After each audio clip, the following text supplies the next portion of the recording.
I want to thank Stan Lee and Peter Paul. If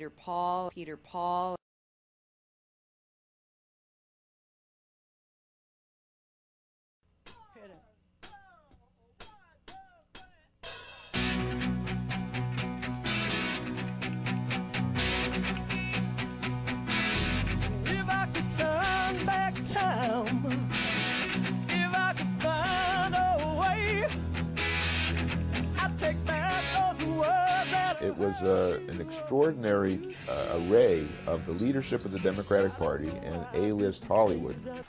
We'd like to dedicate this to Mrs. Clinton tonight. God bless.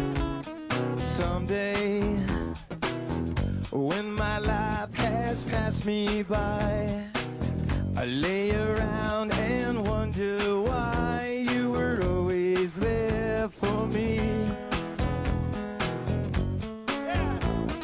I'm a guy who's dealt with superheroes most of my life.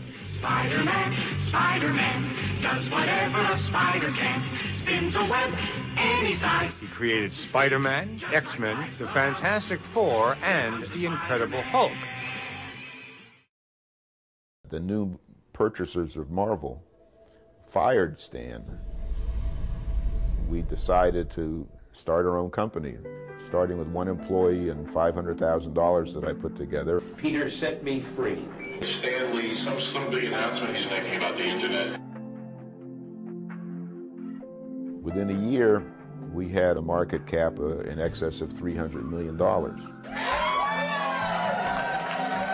I decided, well, maybe I should reach out to Bill Clinton to work with us and be a rainmaker for the company when he left the White House. My first entrepreneurial venture was setting up a comic book stand and used comic books. I had 2 Foot Lockers full of them. I could accomplish my objective by becoming a major contributor to the party. I don't know about you, but I've been to 1 or 2 of these events. It's critical that we all chip in and contribute whatever we can. We want to thank you, and we're going to be there for you. That's great. It was great to see you. Look forward to working with you. Thank you. This has nothing to do with campaign contributions at all. How are you? Nice to see you again. I'm very glad to see you again. And I also want to thank Stan and Joan and Peter and Andrea for their support. Someone might ask you after this event why you would come to an event to support someone running for the Senate in New York. My interest in supporting Hillary Clinton was specifically to hire Bill Clinton. I'm thrilled. You got me all jazzed up. And they concocted a big fundraiser for Hillary. This fundraiser in August 2000 in Los Angeles raised more than $1 million for then Senate candidate Hillary Clinton. I want to thank Stan Lee and Peter Paul. I had accomplished hiring a president of the United States to work with me when he left the White House.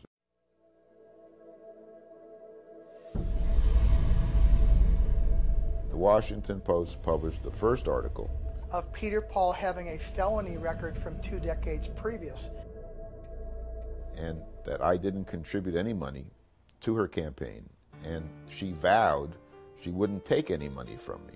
And her representatives, in making these false allegations, were lying on her behalf. The Clintons now had to pretend that they did not even know who Peter Paul was. Do you recall Mr. Paul? Do you recall working with him at all?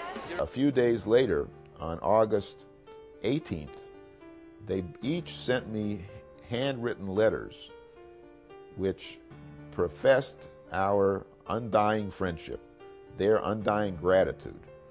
A week after that, I got some signed photographs from the White House, from Bill, from the event. A full 2 weeks from the original story in which Hillary vowed never to take money from me, her finance director faxed me a request for $100,000. My reaction to that was, well, why would I send any more money when you vowed not to take any more money from me? This appears that it was planned all along that they were going to deceive Peter Paul, steal his Japanese business partner, and do damage to his company. Tendo Oto had promised to infuse Stan Lee Media with $5 million in November of 2000. Bill Clinton's business partner, Jim Levin, had flown to Japan, stolen Tendo Oto as a business partner, made his own agreement. And what he had effectively done was convince Otto, instead of working with the president with me and my company, that he could work directly with the president with Levin. So that began to trigger a meltdown of the stock. The company collapsed as a result. I discovered that in the filings that Hillary's campaign filed with the FEC, they had entirely omitted any reference to any of my contributions. The Clintons took $2 million from me and hid it. Now, what we're looking at here is the largest election law fraud in the history of the United States. And he told the feds that the Clinton campaign lied about it. Everything. And I delivered a demand letter to Hillary Clinton. We had filed the civil suit against the Clintons, which detailed all the money that I'd spent with copies of checks and invoices. And then I discovered that I was being investigated in connection with the misuse of my brokerage accounts. I was suddenly detained by Interpol in Brazil for extradition. They moved me to a remote part of this jail, which was called the Corridor of Death, in which 16 inmates had been immolated. They would be chanting, "Burn the gringo."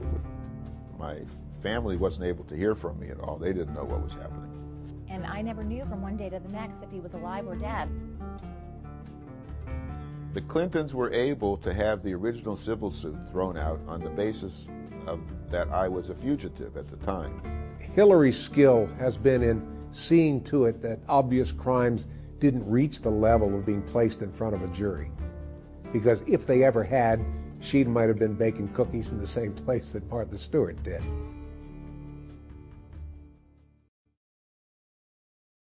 The court held that the case should proceed to trial. But clearly this could have implications for Mrs. Clinton's political future. Sure, this could have serious implications not just for her 2006 re-election campaign, but for 2008, where she's the front runner for the presidential nod. The chief of public integrity finally indicted David Rosen. The finance director for Hillary Rodham Clinton's Senate campaign is in trouble with the law. The feds charging David Rosen with intentionally understating contributions for a Hollywood fundraising gala. Hillary Clinton's former chief fundraiser under fire for allegations of lying about the cost of a fundraiser put together on her behalf. The judge that officiated over the Rosen trial was appointed by the Clintons. The judge stated that Hillary had absolutely nothing whatsoever to do with that case. The judge went out of his way, took every possible effort to make certain that everyone on that jury knew that Hillary Clinton had nothing whatever to do with what Mr. Rosen did. He turned it into a referendum on the credibility of Peter Paul, making a remark that he's a con man. And a totally corrupt individual who couldn't be believed or trusted. When you see that sort of thing, you conclude either that the prosecutor is incompetent, or worse, that the prosecutor is dogging the case. The whole idea was we have to make sure that Hillary is completely out of this, and we have to make sure that Peter Paul is totally discredited. Senator Clinton has not been charged in the case. The fact that you are probably not aware that this landmark litigation is now proceeding in a California court indicates how effective the Clintons have been in thwarting the media from exposing the facts on the public record that would normally end any politician's career and land them in jail. The media have not abrogated their responsibilities uniquely in the case of Hillary Clinton. They always have a tendency to fear power and to suck up the power. Hillary Clinton is not in the loop in any direct way. It would be very difficult to stretch fingerprints to the senator herself. I'd be amazed if there's any evidence directly. The senator played absolutely no role in what happened with the campaign's finances. So I think it's pretty clear that this is far removed from Hillary Clinton. Now, if there's evidence, that's another matter. You're making an accusation. Can you prove it? How can you prove it? What proof do you have?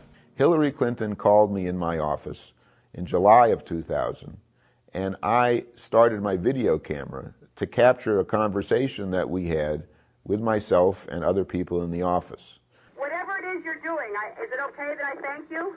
I think it's tremendous. No, you know what? We're having a good time trying to help out. Well, I'm very appreciative. It sounds fabulous. I got a full report from Kelly today when she got back and told me everything that you're doing, and it just sounds like it's going to be a great event. But I just wanted to call and personally thank all of you. I'm glad you were all together so that I could tell you how much this means to me, and it's going to mean a lot to the president, too. This 5-minute videotape.